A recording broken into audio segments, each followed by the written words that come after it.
Even as the World Human Rights Day was celebrated yesterday, there has been a report of a gruesome incident in the country as a school principal was killed by the cadres of an underground political outfit.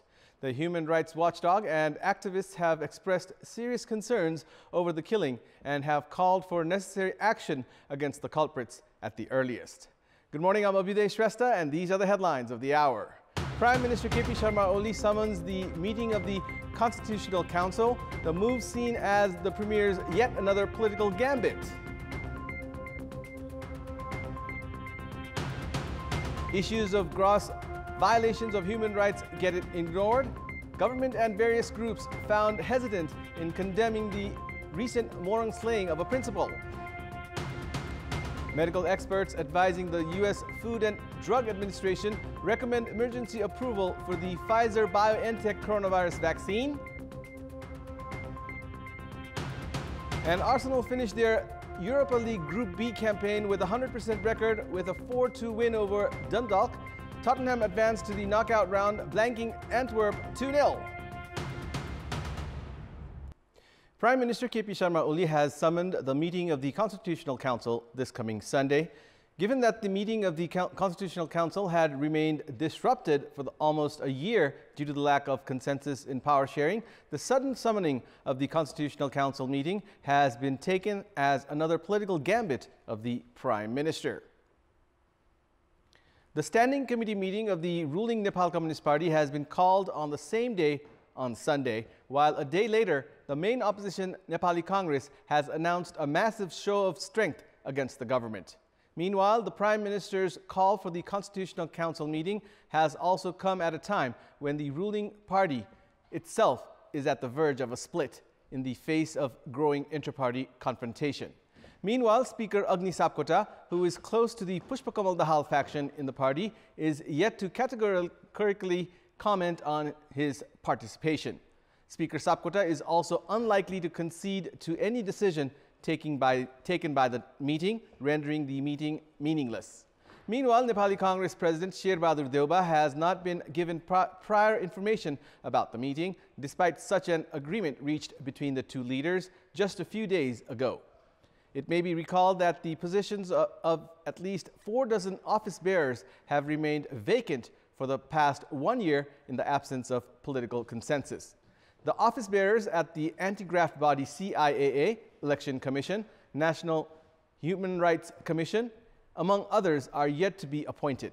Due to power sharing dispute, the procedures to appoint the Deputy Speaker of the Parliament is also stranded. The timing of the meeting, according to political analysts, thus strongly hints at just another case of the Prime Minister's political maneuver.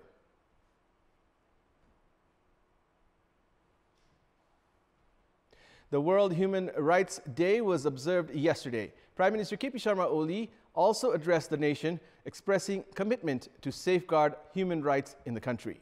However, the government has not spoken on the gruesome murder of a school principal 4 days ago in Morang.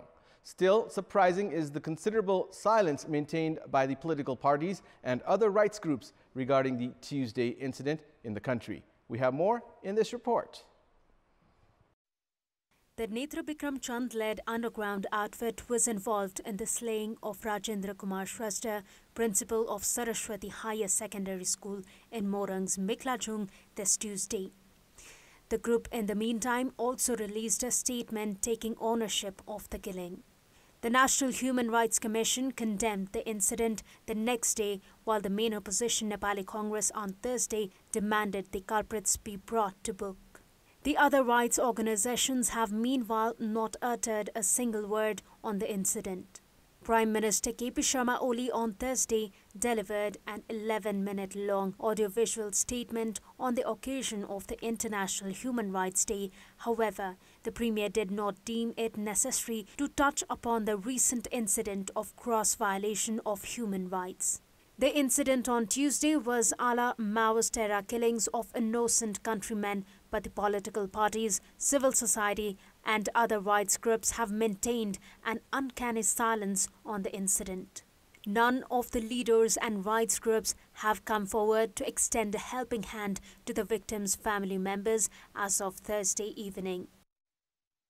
उनीहरुका यदि राजनीतिक लडाई हुनु भने त्यो सरकारसँग कुराकानी गर्नु पर्यो, सरकारसँग लड्नु पर्यो, राजनीतिक रूपमा लड्नु पर्यो। त्यसले राजनीतिक मञ्चमा चाहिँ स्थायी दिनुपर्छ, स्थापना पाउनुपर्छ, राजनीतिक मञ्चमा नै त्यसको छलफल र बहस हुनुपर्छ।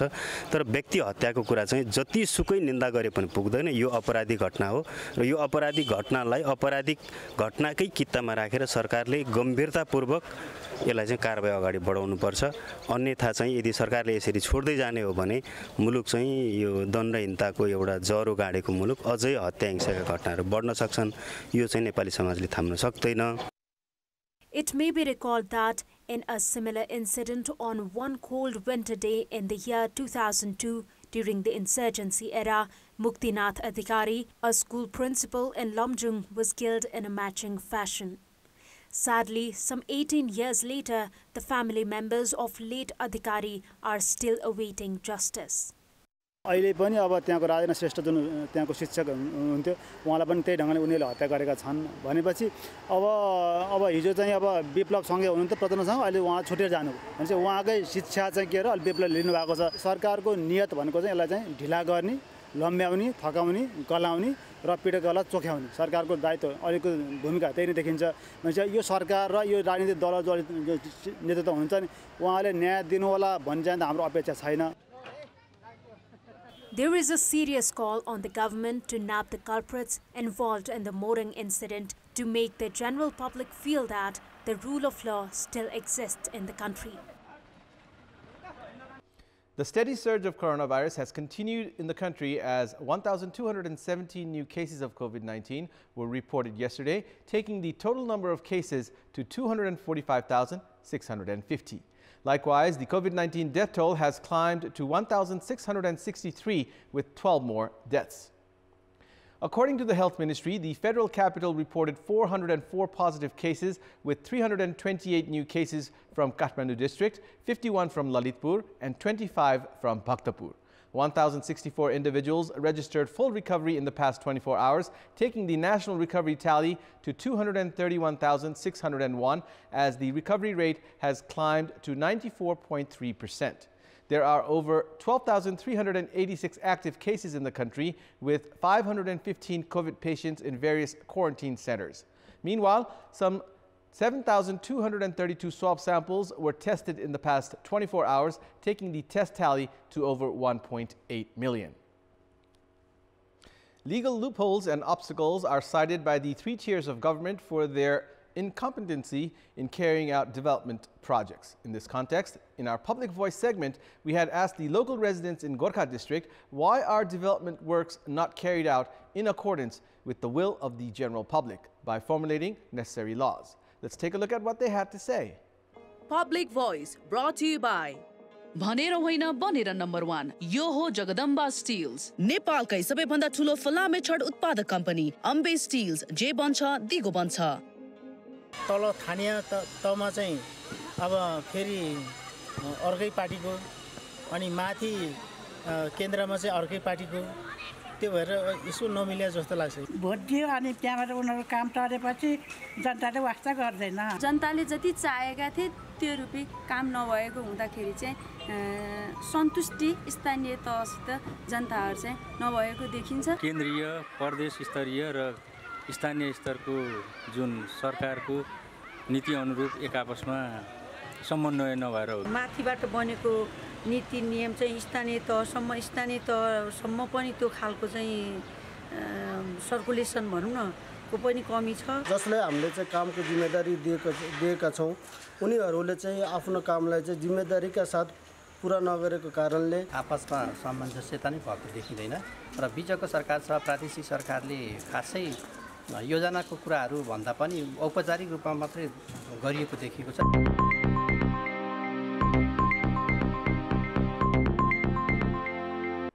And it's time now for our segment Public Pulse, where you text us with your opinion. Public Pulse brought to you by विश्वास लिन्छौं विश्वास दिन्छौं प्रभु बैंक सुन्दरताका लागि rose face soap modern technical college Sanepa Lalitpur Hero super Splendor नेपालको अति लोकप्रिय motorcycle Texas international college Mitra park Chabahil Here's the question. What's your take on the preparations to hand over stranded projects to local levels? Your options are A, practicing federalism, B, shrugging off responsibility, and C, release budget 2. The voting is on. Type NEWS, select your option A, B, or C, and send it to 34001 to share your opinion with us. And it's time now for the sports news.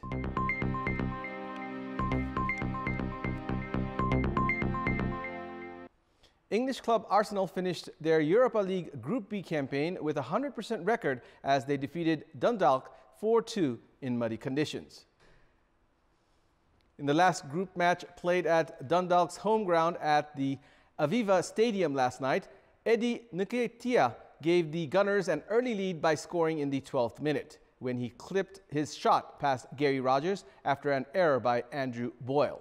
Mohamed El Neni doubled Arsenal's lead by scoring in the 18th minute. Jordan Flores scored for Dundalk with an angled shot to cut the deficit to 2-1. Joe Willock scored in the 67th minute and Folarin Balogun scored in the 80th minute to give Arsenal a commanding 4-1 lead. Sean Hoare scored Dundalk's second goal in the 85th minute. Arsenal sealed the 4-2 win over Dundalk to win all their matches at the group stage. Arsenal, who had already secured a spot in the knockout round before last night's match, have topped Group B with 6 wins from 6 matches, securing 18 points. Dundalk are at the bottom of the group with no points. Arsenal are unbeaten in 9 away major UEFA matches, the Gunners' longest ever streak without a defeat on the road. Another English club, Tottenham, has also advanced to the last 32, topping Group J with a 2-0 win over Antwerp. Vinicius scored a goal in the 57th minute and Lo Celso found the net in the 71st minute in Tottenham's 2-0 win over Antwerp. Antwerp also qualified for the knockout stage, securing 12 points. Tottenham Hotspur topped the group with 13 points. And that's all for the moment. Keep watching Kantipur Television HD for more news and entertainment. Thank you for watching. Have a good day.